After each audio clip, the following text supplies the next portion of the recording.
Barbara Tuchman said, "To put on the garment of legitimacy is the first aim of every coup." And Eduardo opined that most wars or military coups or invasion are all done in the name of democracy. Why do we have so many coups in Africa? Hi everyone, you're welcome to my platform. I'm Ifeanyi Chukwani, and on today's episode we're going to look into the coups in Africa, the root cause and the possible solution. But by the way, do you think coups will ever be a thing of the past in Africa? Let's see. Just before the French Revolution, a story was told that the Queen then was informed of the hardship the people were experiencing due to inflation, such that they could not even find bread to eat. But the response the Queen gave was, "Let them eat cake." That single statement fueled the French Revolution of 1789 that altered the political landscape of France and destroyed the monarchy. I think I have to say this, that the worst thing, worse than a bad economy in a country, is when the leaders don't care about the people's plight. This was the case with the French Revolution, and this is what is happening to the coups in Africa. Bad leadership is the reason for the coups in Africa, coupled with foreign interest. But what is even a coup? Because I didn't define it. A coup is an illegal and overt attempt by the military or other civilians to unseat a government. Togo was the first African country to experience a coup in 1963. And the military faction that toppled the Togolese government was sponsored by the French. Burkina Faso has had the most successful coup in Africa, with only 1 out of 9 failed coups. Sudan has had about 17 attempted coups, with 6 being successful. Guinea, Chad, Mali, Burkina Faso, and Sudan have all experienced coups in the last 5 years. I mean, which way, Africa, all these coups? Out of the 486 attempted and successful coups all over the world, 214 happened in Africa, the most of any continent. In the past 2 years, coup making has returned forcefully to the African continent, and they are all increasingly limited to the poorest countries in Africa. The military has taken over government in Mali twice under 9 months. And Assimi Goïta, who was the coup leader that toppled the Malian government, has again toppled the government he helped set up. In 2021, I think March, there was a failed coup attempt in Niger. In April of that same year, another coup took place in Chad, a successful one that killed the president Idris, that made them install his son in his place, which was a violation of the constitution. In September of 2021, in Guinea, a high-ranking officer toppled the sitting president that tried to cling onto power. In October 2021, some military generals toppled the system and destroyed the power-sharing deal that would have helped to usher in the new election that they have never had in decades. I mean, why all this coup in Africa? What happened in Burkina Faso this past week makes it the 5th time the military coup has taken place in Africa between 2021 and 2022. And the root cause is not far-fetched. When the Malian government was toppled, political analysts predicted that Burkina Faso could fall soon. And now it has happened.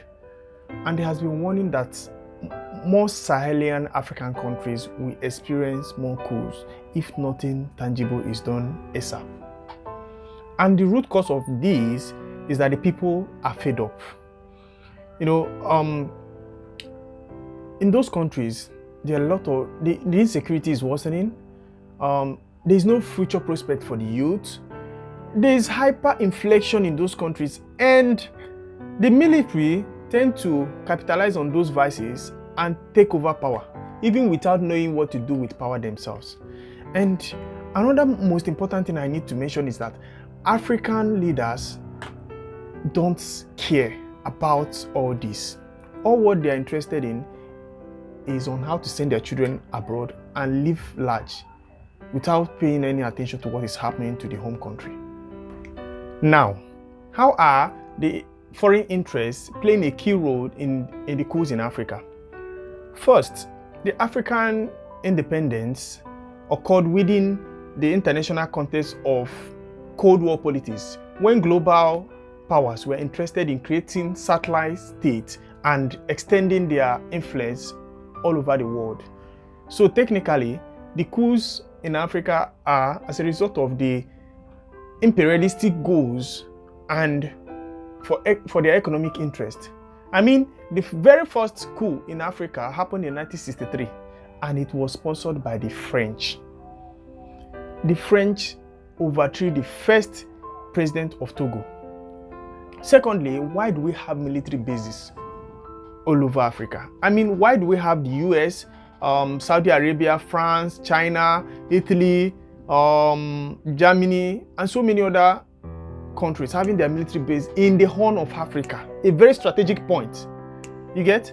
The entire African region has been militarized, and when we talk, they will tag it like what do they call it? What is that thing they used to call it? Strategic relationship. But the truth of the matter is that there is nothing strategic about placing your military in another man's land. Can the Zambian army have a military base in the US or UK? The answer is obvious. As a point of fact, foreign military bases that are in Africa are not here to broker peace or to sustain peace or to make anything good. They are here for their self-interest. In fact, any African country that is experiencing instability and then inform or beckon on foreign military to come and assist, when they come, and by the time they come and the time they are leaving, the problem would have gotten worse, because their aim of coming there at first will be to rip off the solid minerals there, and after that they are off. So foreign powers or foreign military are adding to the problems of creating coups in Africa, based on what I've observed so far. Now, what are the solutions? First, the factors driving the coups must be effectively and rapidly addressed. Secondly, the socio-economic issues that have increasingly fueled the mass frustration and decline of trust on civilian leadership need to be addressed at the local level. People must be able to see a strong correlation between development and democracy. Fourthly, practical policies must be deployed to address inflation, poverty, and unemployment. You know, our African elites must commit themselves to the ethos of democracy. They must abide by the rule of law.